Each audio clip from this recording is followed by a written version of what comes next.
Midi Libre, en direct, au cœur de l'événement.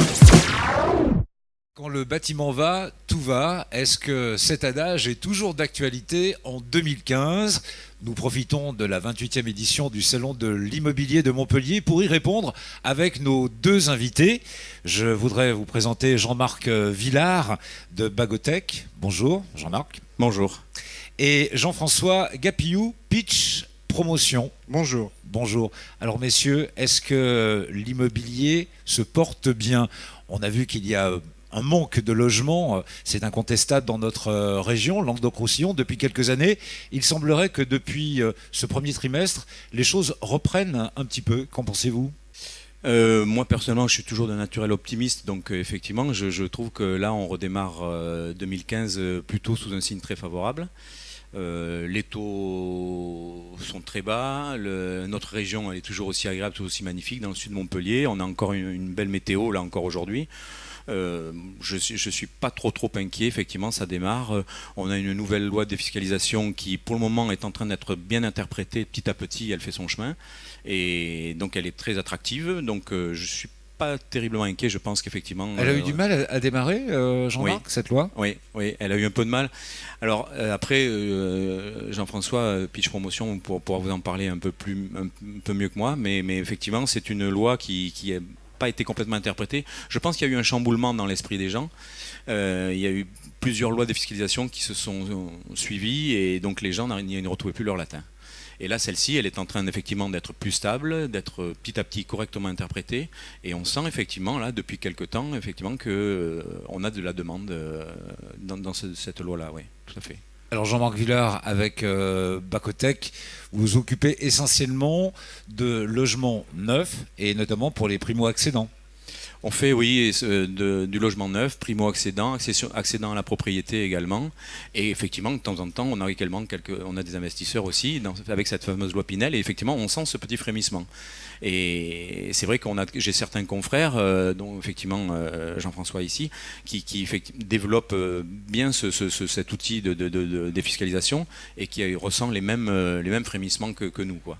Vous avez envie de l'entendre parler, on va y venir dans un instant. Il est plus spécialiste que moi, donc et après, parce que si jamais je dis une bêtise, il va me contredire. Auparavant, une dernière question en ce qui vous concerne, les taux de crédit qui sont en baisse, ça aussi, pour ceux qui viennent vous voir, pour accéder à la propriété. Oui. C'est vrai que les organismes financiers là, ont des taux très bas, ils sont très attractifs. On ne sait pas si ça va durer éternellement, mais c'est vrai que là pour le moment on a atteint vraiment des sommets et c'est vraiment, je pense, le moment effectivement d'en profiter et nos partenaires financiers effectivement jouent bien le jeu et nous accompagnent. Alors on va passer maintenant la parole effectivement à notre deuxième intervenant, Jean-François Gapillou. On l'évoquait, vous, au niveau de votre entreprise, Pitch Promotion, ce sont non seulement les logements, mais également les zones de bureaux, etc. Il y a pas mal de réalisations en ce moment sur Montpellier. Est-ce que vous faites justement le distinguo au niveau des ventes que vous avez, ou est-ce que vous restez dans une même thématique ? Non, on reste dans une thématique à la fois mixte et individuelle. Au niveau logement, je partage l'optimisme et surtout également les réalisations concrètes en termes de vente, notamment même sur la fin d'année où on a déjà eu un frémissement confirmé. Et le premier trimestre est excellent et même au-delà de ce que j'aurais pu imaginer il y a quelques mois, dans lequel on retrouve des clients optimistes qui viennent, aussi bien en accession qu'en défiscalisation. Et effectivement, on voit les effets positifs des lois Pinel.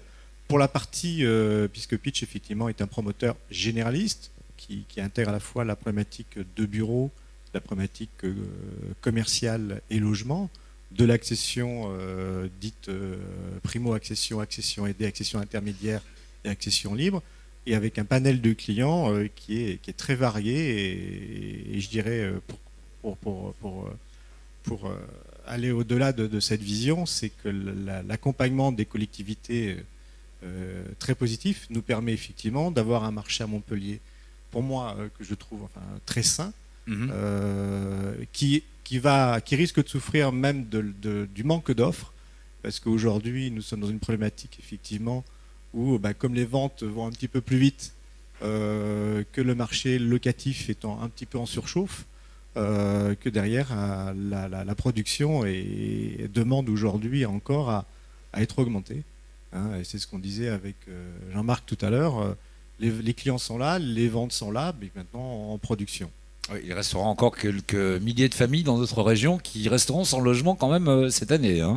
C'est pour ça que je dis qu'aujourd'hui, que ce qu'on dit, c'est qu'actuellement on a vraiment un besoin de logements croissant. Et on est l'une des rares villes aujourd'hui sur le plan national.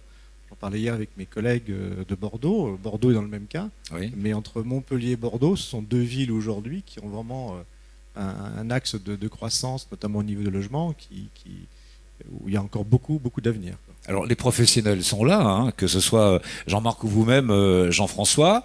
L'argent, il est là aussi, puisque effectivement il y a des efforts de la part des banques et des organismes de crédit. La demande est là. Alors qu'est-ce qui manque finalement pour qu'on aille plus vite ? Selon vous, Jean-Marc ? Si je commence, après effectivement les fonciers sont en train d'arriver aussi, effectivement, pour justement arriver à satisfaire cette demande. Et pour ça, la ville de Montpellier, effectivement, est très attentive à ça. Elle est en train, effectivement, de développer justement certains quartiers, certains nouveaux quartiers avec des fonciers qui vont avec. Mais par contre, c'est vrai qu'il faut faire attention à ne pas trop se précipiter non plus. Montpellier, quand vous arrivez pour la première fois, c'est une très belle ville. Architecturalement, elle a énormément d'attractions.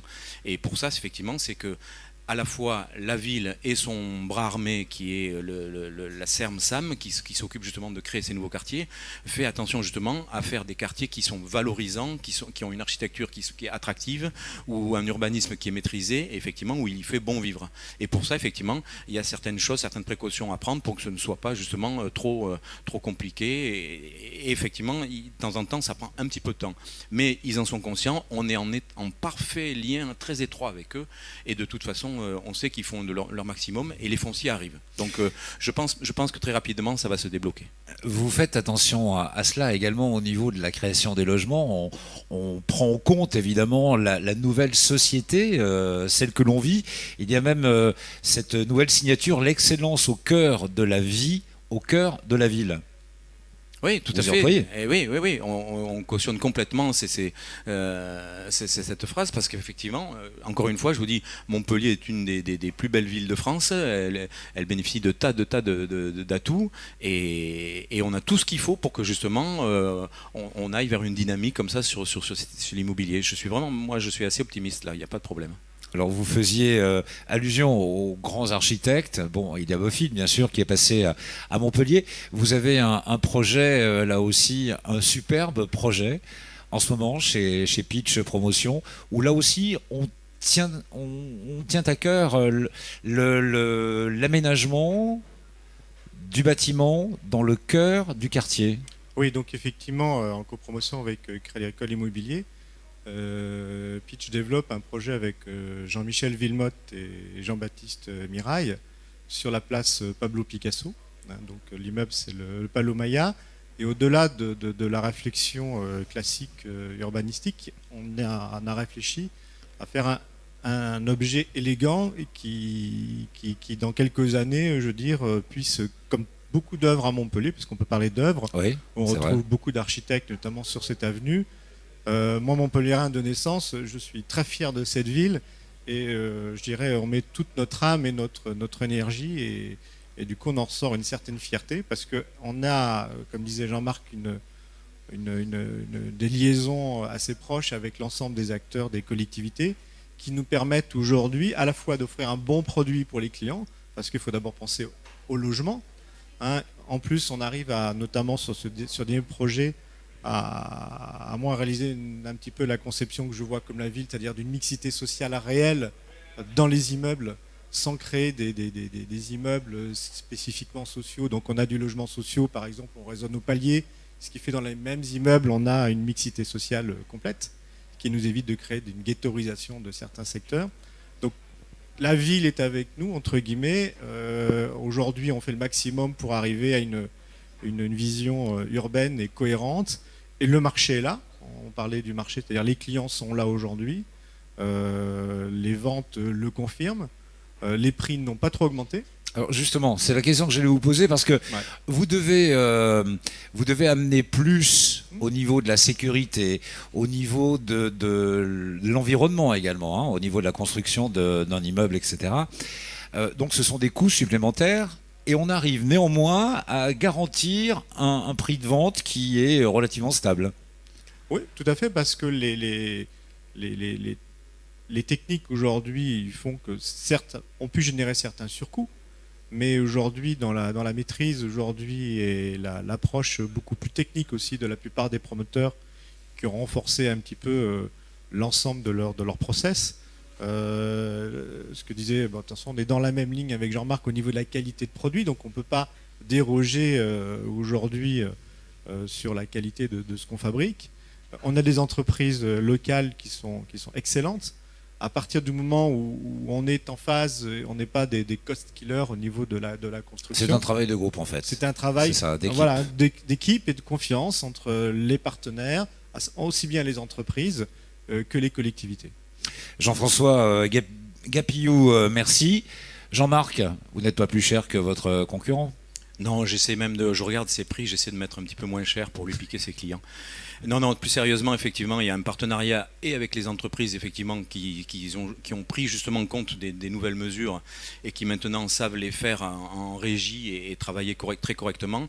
Donc ça, on maintient ce lien très étroit avec eux parce que c'est très très important. Hein. Sans eux, on ne peut pas construire.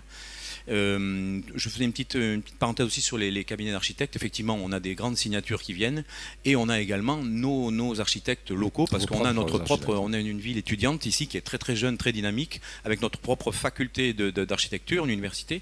Et donc on a des grands cabinets ici aussi qui sont locaux et qui sont stimulés par ces nouvelles signatures qui viennent de l'extérieur. Donc ça crée une dynamique plutôt positive et c'est ce qui fait justement l'attrait de l'architecture montpelliéraine.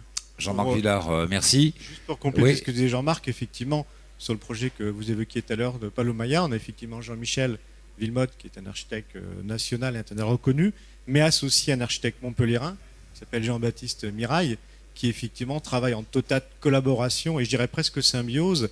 Et ce qui est assez extraordinaire, c'est de voir quelqu'un de grand, de référent, avec un local montpelliérain issu de l'école de Montpellier, où on arrive à trouver une synergie totale. Et ça, c'est assez magique, quoi.